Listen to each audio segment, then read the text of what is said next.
December 5th, 2006. I was sitting in my bedroom. I was bored, and yet still in shock after what happened a week ago with ETELED. Christmas was coming, and I was tired of playing as ETELED in all the games I played. I actually managed to find out about the guest players, but whenever I tried to play as them, they would just reload as ETELED. I asked my dad for a new Wii so I can start over, but obviously he doesn't really believe me about the whole ETELED fiasco. I heard the doorbell ring. I ran to the window and saw my best friend Nathan waiting outside the door. I ran to the door and let him in. "Hey Kyle," he said happily. "Hey," I replied. We talked for a bit as we went upstairs, and just as I thought, he found the Wii. "Dude, you have a Wii?" he said with excitement. "Why didn't you tell me?" he continued. Before I could explain, he grabbed a Wii remote and said, "Whatever, it's fine, dude. Let's play," as he gave me a Wii remote. I turned the Wii on. I took a glance at Nathan's face. He was excited. The Wii menu came on screen, and I became nervous when he pointed the Wii remote to the Me channel. "Hey Kyle, is that the Me channel? I heard it's really cool," he asked. Yeah, it's really cool," I stuttered. Nathan clicked on the Me channel, and I tried my best to think up an excuse for him to not go on the Me channel, but I couldn't come up with any. Nathan pressed start. I was expecting the dialogue box saying, "We deleted you" to appear, but to my surprise, it actually let us into the Me channel. When we got into the Me channel, my eyes widened. The Me channel was really glitchy. Textures were in the wrong places and the music was all distorted. I looked at Nathan, and needless to say, his excitement was replaced by confusion. He looked back at me. What's happening, man?" he asked. Before I could start explaining, I heard a grinding noise. I turned back to the TV to see ETELED'S standing there in the middle of the Me channel. My eyes widened again. ETELED just stood there for a while, just staring at us. Nathan looked at me. Kyle, what's going on here?" he asked as I looked back at him. "I have to close the Me channel," I replied. I pointed the Wii remote at the exit button on the top left of the screen, which its textures were all mixed up. Come on, come on!" I repeated to myself as I repeatedly clicked on the exit button. But the dialogue box to choose if you wanted to leave wasn't coming up. At this point, I was starting to panic.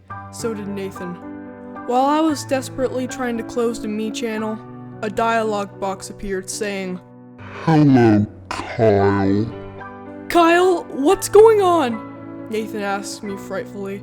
"I'll explain later, just sit down and let me handle it," I replied. Nathan sat down on the couch, and just when he did, the text changed, saying, "Didn't you know your me is coming to visit?" What do you mean?" I stuttered. The text changed again, saying, "The me you created. He should be here any moment." The dialogue box disappeared, and something happened that I never thought would happen. My me came. He fell from the top of the screen and landed on the ground, and ETELED disappeared. I was happy to see my me again, but when he got up, I was shocked. He looked extremely pale. His eyes were bloodshot red. He was covered in blood and stains, and he was wobbling, as if he was struggling to keep his balance. But the most disturbing part was when I heard my me whisper, "Help me." I backed away from the screen, and Nathan was literally shivering. I tried to close the Me channel again, and ETELED appeared. And then a dialogue box appeared saying, "Leaving so soon? You haven't even got to see me up close yet." The dialogue box disappeared, and the camera zoomed into my me. And when it was successfully zoomed in, I saw my me crying as he was struggling to stand. I felt bad for him. After a couple seconds, ETELED walked on screen with an axe. He walked over to my me and pushed him over. My me fell onto the ground and cried even more. ETELED put his foot on my me to restrain him. My me kicked and squirmed in a failed attempt to escape. "You get away from him!" I yelled. ETELED looked at me and a dialogue box appeared saying, "Oh, I'll get away from him once he's dealt with." The dialogue box disappeared and ETELED looked back at my me, who was crying and out of breath from squirming. My eyes widened as ETELED raised his axe and swung it at my me's legs, chopping them off. Blood came pouring out of my me's legs and began squirming in pain, as if he was trying to call for help. ETELED raised his axe again and paused for a moment. I looked back at Nathan and he was on the verge of crying. I told him to go in my room so he wouldn't have to see this. He nodded his head and ran to my bedroom and shut the door. I turned my head back to the TV and ETELED swung the axe at my me's neck, decapitating him. Blood began spewing out of his head and neck, and I was done at this point. I ran to the Wii and repeatedly pressed the power button. It didn't work. I tried again and again and again until I heard a loud grinding noise. I looked up to the TV to see my me's decapitated head, but his bloodshot eyes were gouged out and were replaced by empty eye sockets, and his mouth was wide open. My heart was pumping out of my chest, so I yanked the power cord out of the Wii. The TV screen was static. I sighed in relief.